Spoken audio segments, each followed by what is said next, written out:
Hello student, today I will explain the term indicator in chapter 2 for class 10th. The term indicator, as it is shown by the name, the substance which indicate the nature of the substance, either the substance is acidic or it is basic, are known as indicator. ऐसे substance जो हमें determine कराते हैं, identification कराते हैं कि either the substance, जो substance आपको गिवन है वो एसिडिक इन नेचर है या बेसिक इन नेचर है, these are known as indicators.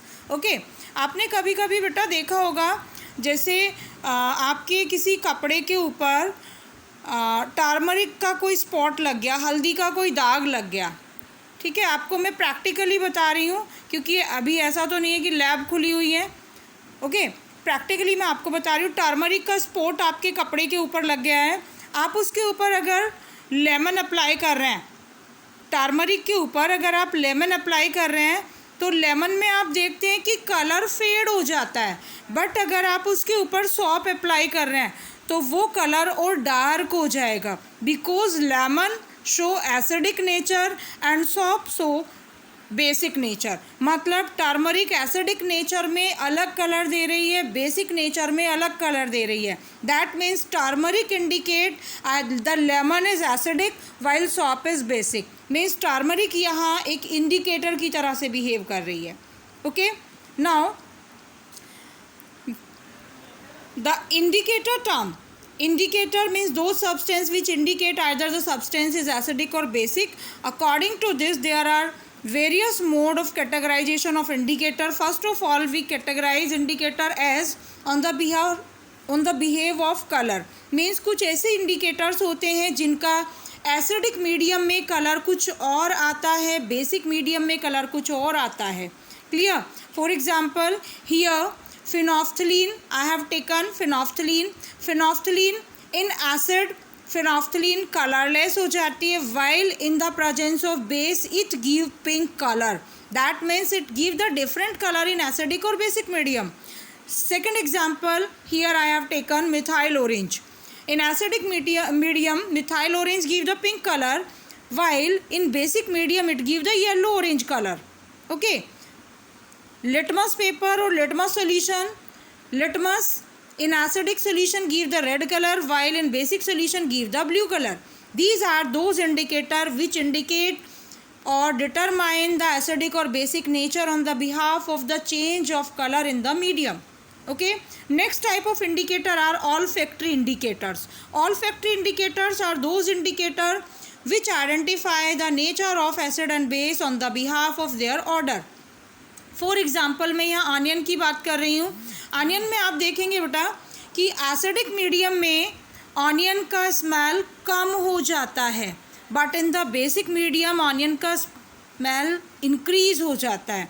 आपने टीवी पे ऐड देखा होगा, 100 नींबुओं की शक्ति वाला बर्तन बाहर आ गया है.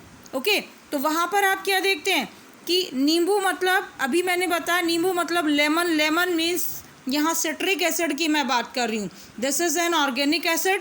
ओके, एसिड की प्रेजेंस में ऑर्डर कम हो जाती है, जो अनप्लीजेंट स्मेल होती है ऑनियन की वो लेस हो जाएगी. But in the case of shop, साबुन की प्रेजेंस में वो और इंक्रीज हो जाती है. Right. Next type of indicator are on the behalf of their source. On the behalf of their source दो तरह के होते हैं, natural indicator, synthetic indicator. Natural indicator which are obtain from nature. Okay, for example आपका onion है, tomatoes हैं, आपकी turmeric है, ग्रेप्स हैं, वाइन है. सेकेंड है synthetic indicator. Synthetic indicator are those indicator which are obtain और which are formed prepared in the laboratory. Next and most important indicator are universal indicators. Universal indicators are those type indicators which give different color at different pH value. एक term मैंने और यहाँ पे नहीं use कर ली है. ठीक है, मीन्स अभी हम कह रहे थे, सपोज मैंने कहा टर्मरिक की कंडीशन में शो कर रही हूँ. टर्मरिक क्या है, एसिड में अलग कलर दे रही है, बेस में अलग कलर दे रही है. दूसरा हमने कहा लिटमस की मैं बात कर रही हूँ. लिटमस में क्या है, आपको कह दिया लिटमस अगर एसिड है तो रेड में कन्वर्ट हो जाएगा, बेस है तो ब्लू में कन्वर्ट हो जाएगा. It is clear. That means there is no range between the particles, between the molecule, उनमें कोई भी रेंज नहीं होती है. अब देखिए यहाँ पर यूनिवर्सल इंडिकेटर वो इंडिकेटर होते हैं जो डिफरेंट पीएच पर डिफरेंट कलर शो करते हैं. दैट मीन्स पीएच क्या होता है, सबसे पहले आपको अब ये पता होना चाहिए. PH, the word P has come from the word potenz. P जो वर्ड है वो पोटेंज वर्ड से आया है, और पोटेंज का मतलब होता है पावर और potential. Okay, H4 hydrogen atom की यहाँ पे बात चल रही है. दैट्स वाई पी स्मॉल होता है, H कैपिटल होता है हमेशा. It is clear. pH, that means power of hydrogen present in an acidic medium. pH की जो रेंज होती है वो 0 to 14 होती है. pH is calculated at minus log H positive ion concentration, और इस कंसनट्रेशन लिखने के बजाय हम इसको स्क्वायर ब्रैकेट से शो करते हैं. It is clear. That means the negative logarithm of hydrogen ion concentration is known as pH value of that solution. It lies between 0 to 14. अब यहाँ पर 0, 7 and 14. 7 से नीचे वाले सब एसिडिक होंगे, 7 से ऊपर वाले सब बेसिक होंगे, and 7 will be for neutral condition. And best example of this is water. Water का pH 7 होता है, means this is the neutral substance. It is clear. अब यहाँ पर क्या है, 7 से नीचे इधर इंक्रीजिंग ऑर्डर में एसिडिक बिहेवियर जा रहा है. इट मीन्स अगर मैं कह रही हूँ कि suppose I am saying that there are the two substance A and B. A carry pH value 2 and B carry pH value 6, तो A ज़्यादा एसिडिक होगा in comparison of B. For the case of base, if I am saying that there are the two solution X and Y, solution X has the pH 8 while Y has the pH 13, which have the more basic character, तो Y has the more basic character. मतलब 7 से जो जितनी ज़्यादा distance पर होगा उसकी acidic या बेसिक स्ट्रेंथ उतनी ही स्ट्रांग हो जाएगी. It is clear. अब यहाँ देखेंगे हम pH के लिए ये स्केल गिवन है. सी, pH 0 के लिए 10 की power -1 H positive ion concentration. pH 2 के लिए 10 की पावर -2 में जितना भी pH है. अब यहाँ पर हम निकालते हैं H पॉजिटिव आयन की कंसनट्रेशन के लिए एक फार्मूला होता है बेटे, H positive ion concentration equals to 10 की power -pH. Suppose I am saying कि P हाइड्रोजन आयन की कंसनट्रेशन यहाँ पर 10 की पावर -14 है. इसका मतलब क्या हुआ, 10 की पावर -14 मतलब ये किसकी वैल्यू है, pH की वैल्यू है सीधे. It is clear. मीन्स अब आप यहाँ देखेंगे आपकी एनसीईआरटी में भी ये फिगर गिवन है कि अलग अलग pH के लिए अलग अलग कलर शो होता है यहाँ पर, और वो कलर जो शो होता है वो यूनिवर्सल इंडिकेटर शो करते हैं. अब आपको समझ में आएगा. The universal indicators are those indicator which give different colour on the different pH. While जितने भी आपके इंडिकेटर्स हैं वो एसिडिक और बेसिक मीडियम को सिर्फ आइडेंटिफाई कर रहे हैं. They did not give the nature कि वो कितना स्ट्रॉन्ग है या कितना वीक है. It is clear. The next topic is pH. The importance of pH in our daily life. The importance of pH in our daily life first is living organism. Living की जो body होती है, जैसे हम लोगों की body है वो 7 to 7.8 तक वर्क करती है. ओके, आपने देखा होगा जब आप बरसात के पानी में भीगते हैं, क्योंकि बरसात के पानी का pH 5.5 to 5.6 के आसपास होता है, मतलब आपकी बॉडी काम कर रही है 7.0, मतलब न्यूट्रल pH पे काम कर रही है. तो आपने देखा होगा कि आपके जो पैर हैं, हाथ हैं, जो बॉडी की स्किन है वो श्रिंक हो जाती है उस टाइम पे, क्योंकि आपकी स्किन 7.0 pH पर वर्क करती है.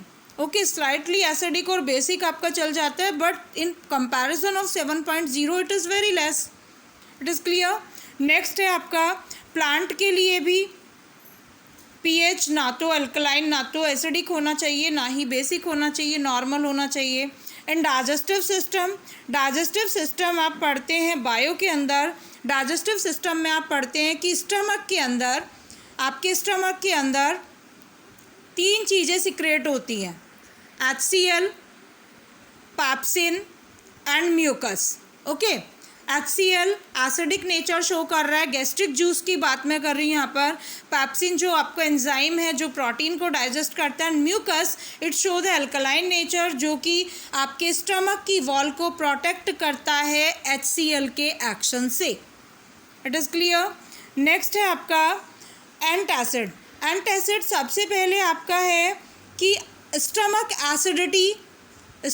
एसिडिटी मतलब आपकी बॉडी में पहले से ही HCl है, और अगर आपने बाहर से एक्सेस में कोई एसिड आपने कंज्यूम कर लिया है, बॉडी में ऑरली कंज्यूम कर लिया है, तो क्या हो जाएगी, एसिडिक नेचर स्ट्रांग हो जाएगी और आपकी बॉडी जो है नॉर्मल गैस्ट्रिक जो pH है वो 2 to 3 काम करता है, या सपोज 1.5 to 3.5 इतने तक काम करता है। इससे अगर ज़्यादा हो रहा है तो it show the acidity problem in your stomach. तो उस एसिडिटी को हटाने के लिए जो सब्सटेंस यूज़ किए जाते हैं, these are known as antacids. Clear. Antacids मतलब स्टमक की एसिडिटी को रिमूव कर रहे हैं, और एंटासिड में आप यूज़ करते हैं milk of magnesia having the formula MgOH का ट्वाइस।